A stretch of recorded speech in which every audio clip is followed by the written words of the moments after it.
This is a multi-million dollar company in a multi-billion dollar space. What a worker bee is doing is high flower, making this journey back and forth. So we're just utilizing that process. And over the course of a season, we've shown that we can get the same effect on an acre of strawberry field using 1/200th the amount of active ingredient than a spray program would. Welcome to Crux Investor. First of all, thanks so much for watching this video. If you like it, do give us a thumbs up.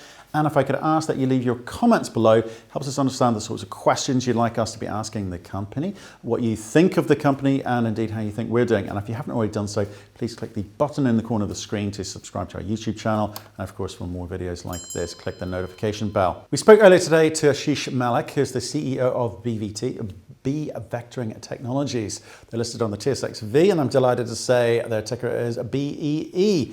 That's because they use bees to deploy biologicals to plants.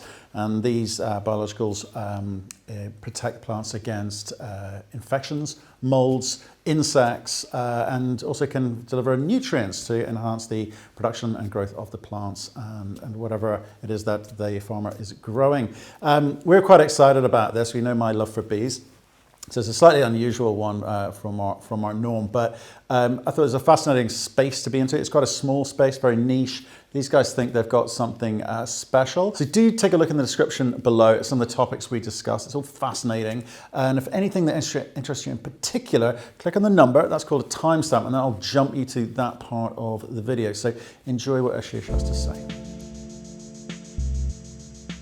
Ashish, how are you, sir? I'm very well, thank you, Matthew. Very good, very good. Where are you speaking from? I am speaking from Sacramento, California, the biggest state in the US. Wow, it's beautiful. Fantastic. Yeah. Been there many times. But hey, look, thanks for coming on the show. I'm excited, and I think most of the viewers here know I'm a big bee guy. They get to see photos and videos of my work. And you're going to talk loosely around that subject today, so I'm very excited to be talking to you. But so why don't you kick off, give us that 1 minute story, background, elevator pitch, and then we'll pick it up from there. Sounds good. So Bee Vectoring Technologies is a company that's developing a new tool that changes how farmers grow their crops. And so we as a society need to figure out a way how we can actually double the productivity for every acre of land that we farm on, but in an environmentally sustainable way, in a way that's good for the environment, reduces the amount of chemicals that the farmers use, and generally less resources. So BVT has developed a technology which uses biological products, and these are products that have a natural origin, but have a positive effect on the crop to improve plants' health and help them fight diseases and pests.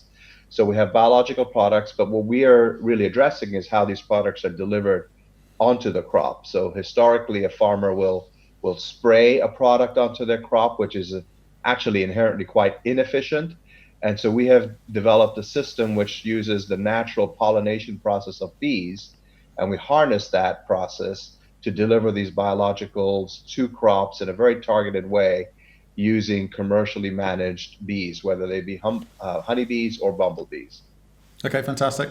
Thanks. We're going to get into that in a second, because it's fantastic. I really like what you're doing, but I need to also tick a few boxes here. So let's talk about where this story started from. What was the origin of this?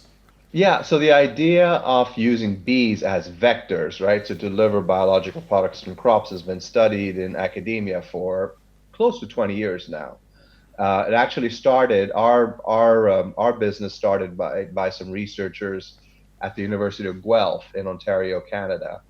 And it's only been fairly recent that we've been organized as a company to figure out how to bring this technology on a commercial scale. So, not from an R&D academic perspective, but one that is user-friendly, that farmers can use every day, not only farmers here in the US, but farmers around the world. So our journey, BVT's journey, actually started in 2012. That was when the company was first founded on this idea of using bees as vectors. It advanced to a point in 2015, the company got listed. on the Toronto Venture Exchange in here in Canada.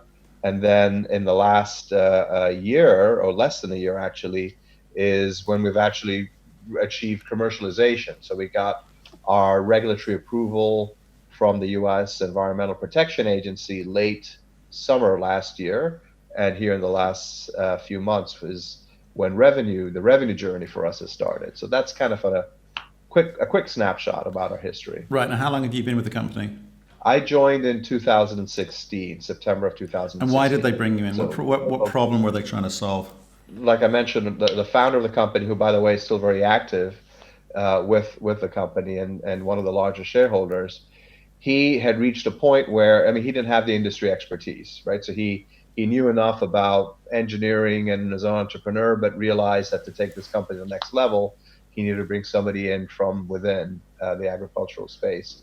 So that's when I joined. I was working at Bayer Crop Science at the time.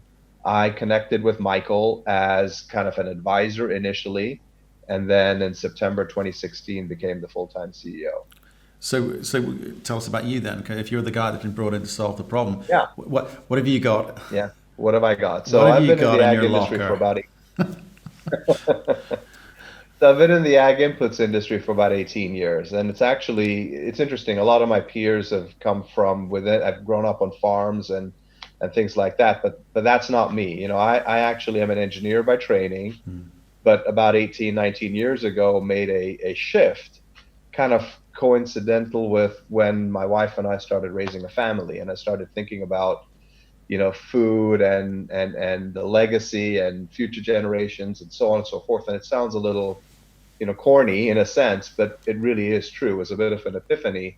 And I joined the ag industry back then. I felt that I could use my skill set to make some impact there. And I've worked in this space now for 18 years. I've worked at the two biggest global multinationals in the space. I've worked at Syngenta and at Bayer. I've worked on an entrepreneurial setting in a late stage startup at AgriQuest. I was a member of the senior team to take that company through a successful exit. And then now I'm with BBT. So it's the fourth company that I've been within the ag input space. Right. And so now how is this space described? You're sort of within the sort of biological space in a way, which talks about, you know, pesticides, stimulants, and fertilizers. But this doesn't quite fit any of those, does it? So it really does. So what happens? So biologicals are products that are being used more and more favorably as alternatives to chemicals. And then this trend, you know, started some time ago, but really started, and it was usually products that were kind of limited in scope to organic agriculture. So the use of these products, and these products are, by the way, you know, products that are derived from a natural source of some sort. So there might be plant extracts, or there might be microorganisms, bacteria, or fungi. And these products had now been, you know, proven to be viable economically and then from an efficacy perspective, alternatives to chemicals. And I actually worked in the early years of that journey. You know, when I was at AgriQuest, we were a leader in the R&D space for biologicals. And I was a member of the senior team. I was responsible for all global marketing and development activities for the company. And we started a dialogue with the big ag chem players, right? So these companies like Syngenta and Bayer and BASF, who were kind of, they were reading the tea leaves, and they knew that their chemical portfolio was going to be coming under challenge. And so they were looking at, you know, how do we incorporate biologicals into our portfolio? And they hadn't quite figured out the right approach. And we showed them that the right approach was kind of an integrated approach. Today, that's called integrated pest management. But it's really a combination of chemical and biological products being used in unison together with one another, as opposed to kind of competing with one another. And this kind of hybrid approach is what took legs, and kind of it led to this industry transformation. Bayer bought AgriQuest, Syngenta's made acquisitions, Monsanto had previous to becoming Bayer, and so on and so forth. So biological products now, when I left Bayer, for example, Bayer was selling these products in 55 countries around the world. So there are mainstream agricultural products now. Okay, but the total size of the market is relatively small, and sort of I've got 2018 numbers around 7 to 8 billion I guess that will have grown a little bit since then, but it's still relatively small. I mean, what's holding this back? Given this whole, we talk to companies about ESG and being, socially responsible, and there's green movements, and so I think there's a real movement for it. There's a desire for it. But what are the barriers for you?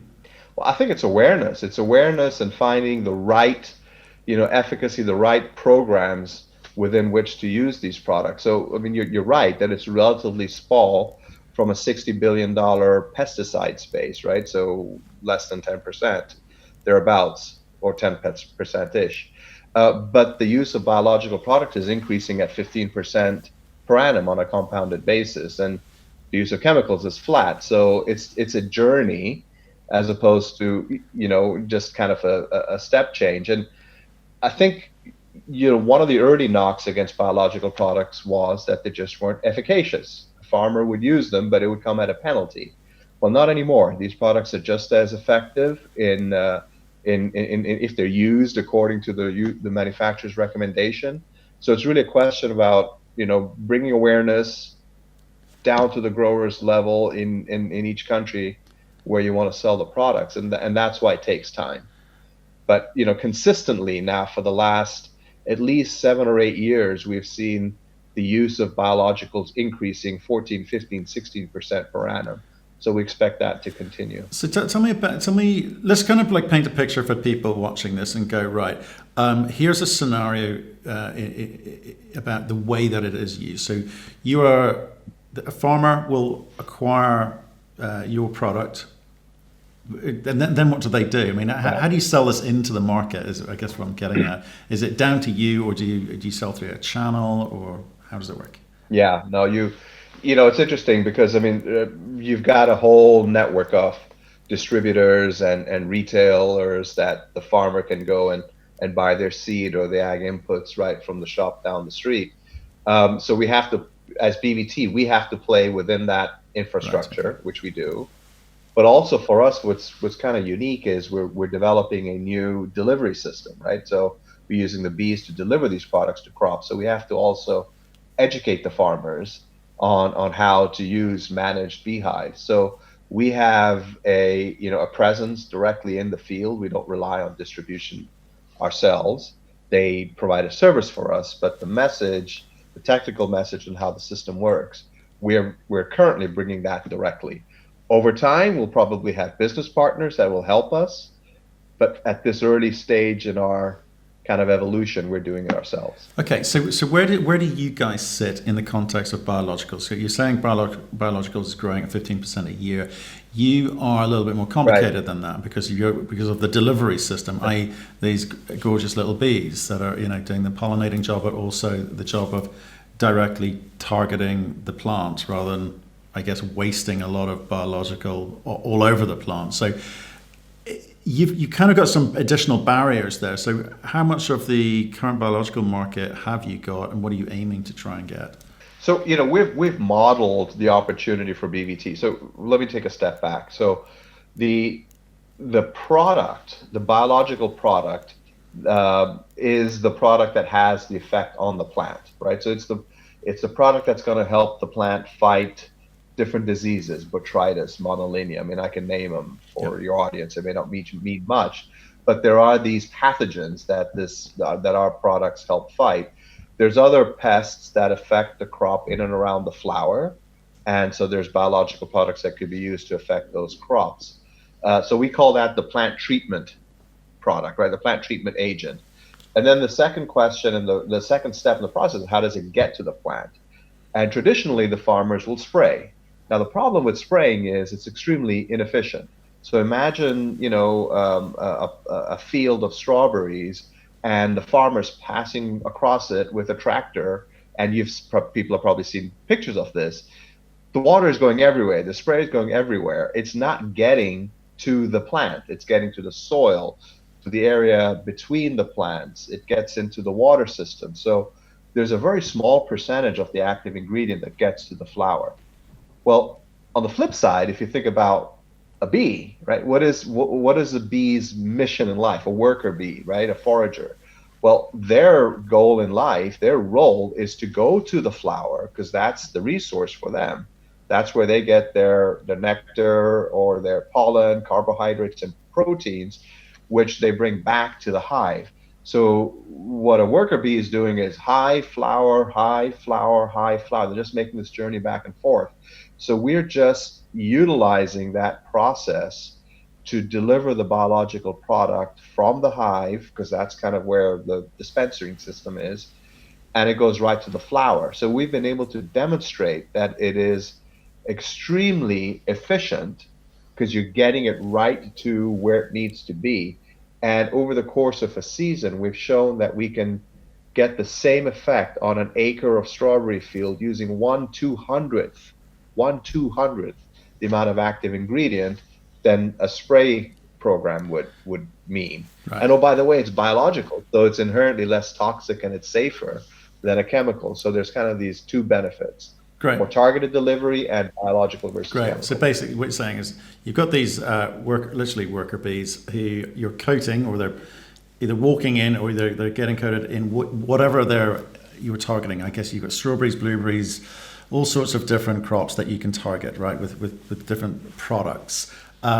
They go out and do a much more targeted job. So talk people through, because I've had a read through this. I thought it was fascinating because it's the cost side of things can be measured in different ways. It's not just about the cost of the biological solution, but in terms of some of the things that the other savings that are there. So if you don't mind sort of running through some of those things.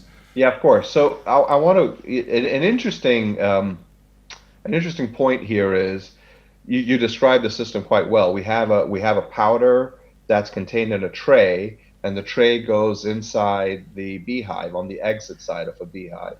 So when the bees are leaving, they pick up this powder on their legs and they fly to the crop carrying kind of quote unquote a payload, right, of biological, bee-safe biological organisms.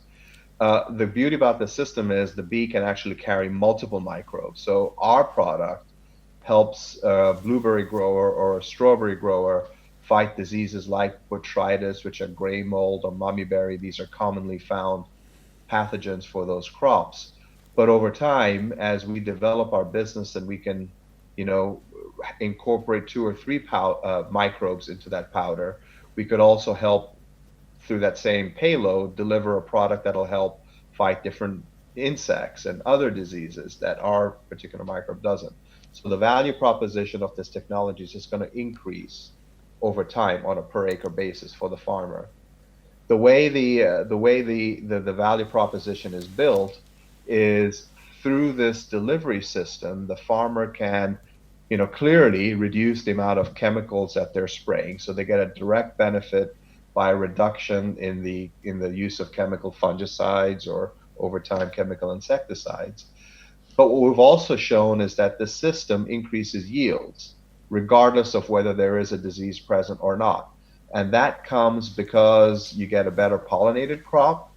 You've also got our microbe, being a biological, also has other plant health attributes, which actually stimulate growth. And overall, by reducing the chemicals, you're de-stressing the plant as well.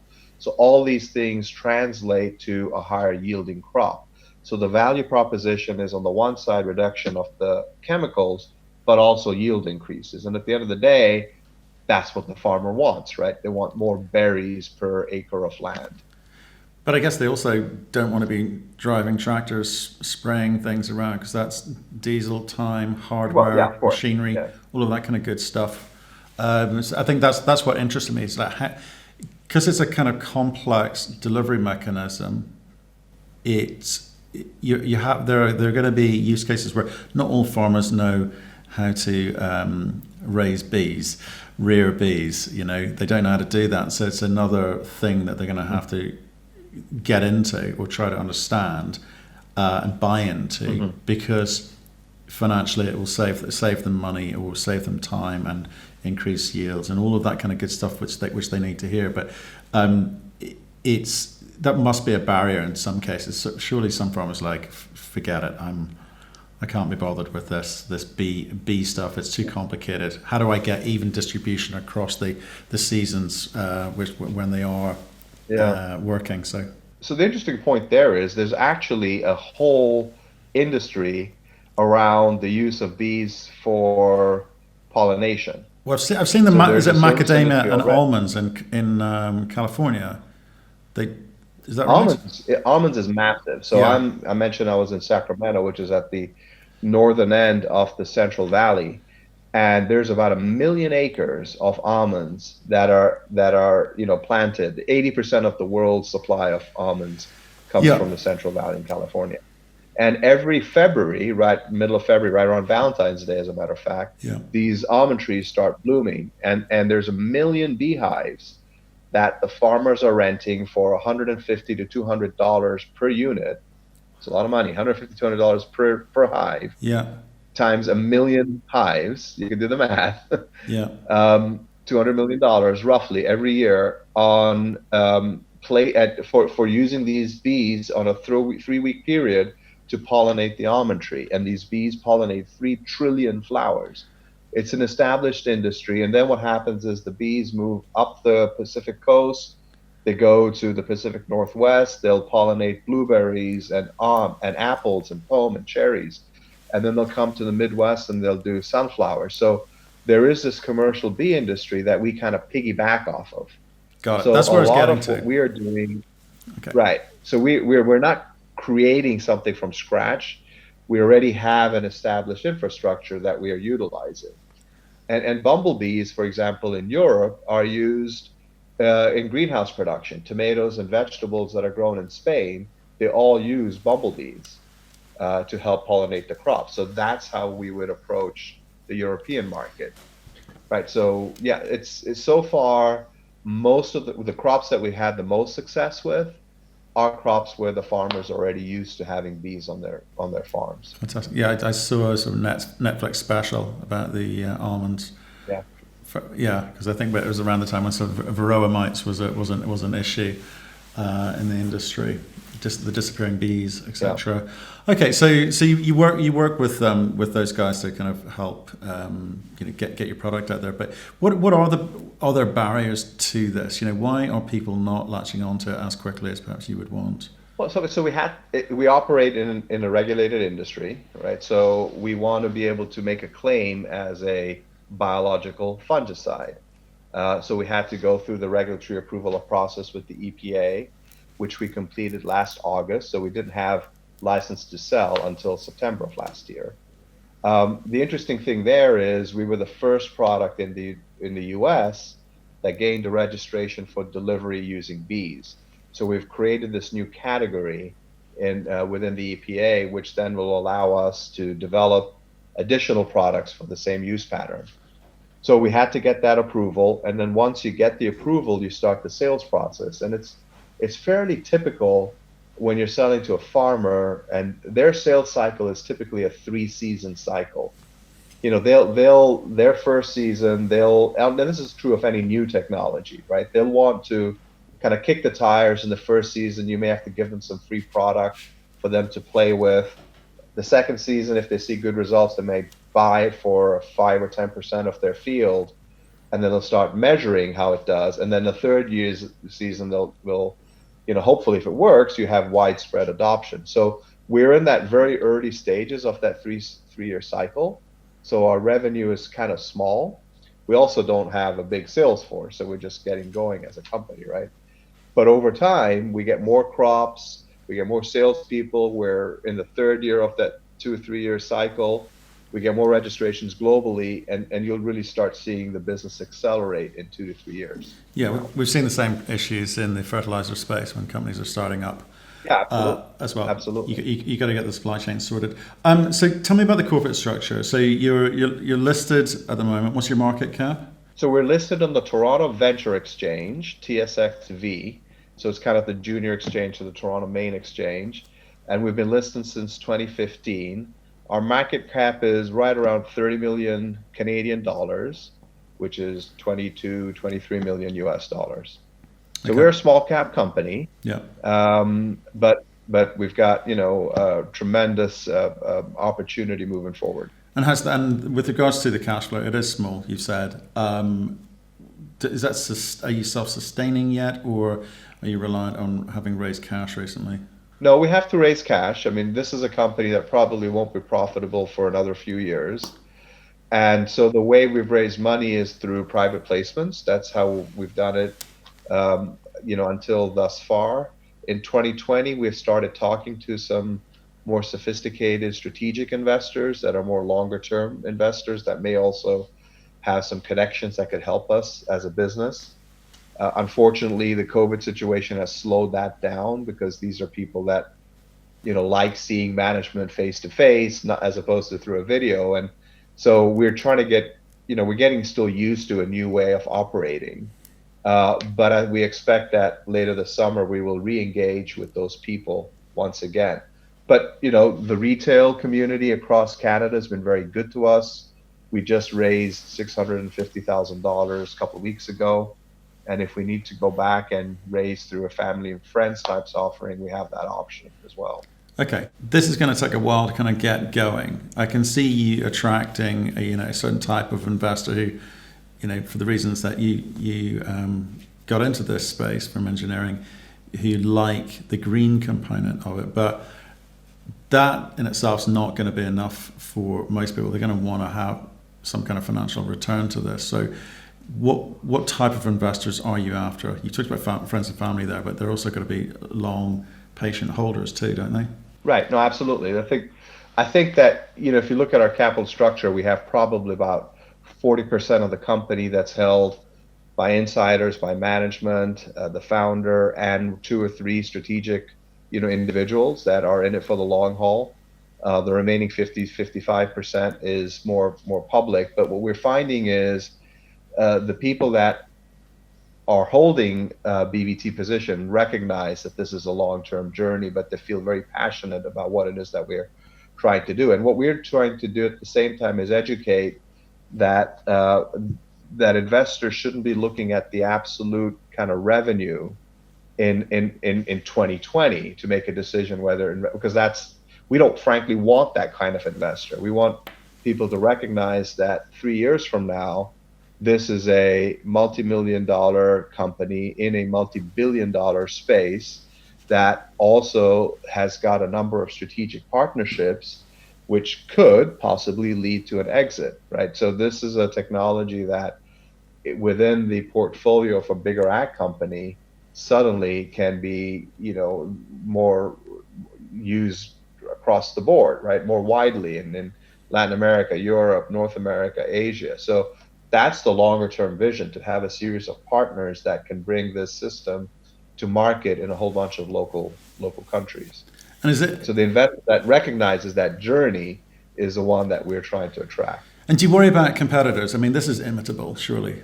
Yeah, of course we have to worry about competitors, but a couple of points there. One is, we from the very beginning have invested very heavily in a big patent portfolio. So we have about 5 different aspects of our technology, from the microbe to the special powder that attaches to the bees, to the apparatus that goes with a commercial honeybee or a bumblebee hive. So 5 different aspects of technology have patents. We have 65 patents worldwide. Another 30 are in kind of patent pending stage. We're not just going to rely on those patents, but what that does mean is that companies that want to participate in this space more than likely have to work with us, and we can then decide who we license the technology to.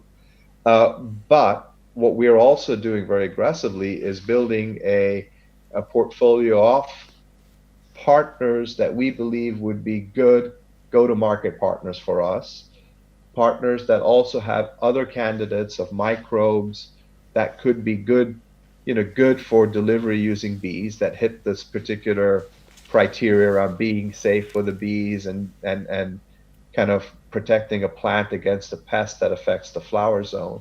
So we're building those out as well. And as we keep doing that, what we'll find is that we're going to become more and more attractive to partners as well. Partners or takeouts? Potentially, right. I mean, we want to build this business for to be a strong independent company. Somewhere along the way, if a discussion on a takeout comes up, we'll cross that bridge when we get to it. That's currently not, something that we are saying is our objective, but that could be an outcome of our So you're not building yourself to be taken out by some pharmaceutical company who needs some kind of green credential as part of their portfolio? Not necessarily, no. If we were to get, taken out, if we were to merge with a bigger company, one of the criteria would be that it's not just a greenwashing approach from that other player, but it is a true integrated, approach of their strategy. I mean, the example there is AgriQuest. I was at AgriQuest from 2008 to 2012. We built the business. We had about $15-16 million in revenue, and we had a number of partners, BASF, Bayer, Monsanto, Syngenta, that we were, in some cases, had contracts with. And ultimately Bayer bought us. And the reason we were okay with that acquisition is because it was not a greenwashing strategy. It was just Bayer wanted to, own what was going to be their future. And I specifically stayed for 4 years at Bayer to make sure that these products were fully integrated. And like I mentioned earlier, when I left, Bayer was selling products in 55 countries. So it was not a check the box greening strategy. It really was a business strategy. So that would be the same, filter that we would have to use at BBT if we reached that point. Beautiful. Ashish, thanks so much for running through that. I mean, great overview. Love the story. I wanted to talk to you guys and try and understand where you're coming at it from. And I now have a better idea of how it works, which is a great start. Maybe we can hook up and get into a little bit of detail next time, about how the biological side of the company and what you're trying to create with that. Because I think everyone's just always interested in the delivery system because of the bees, but there's a much more serious side to this. So appreciate your time today, and we'll speak to you again soon. Very good. Thank you very much.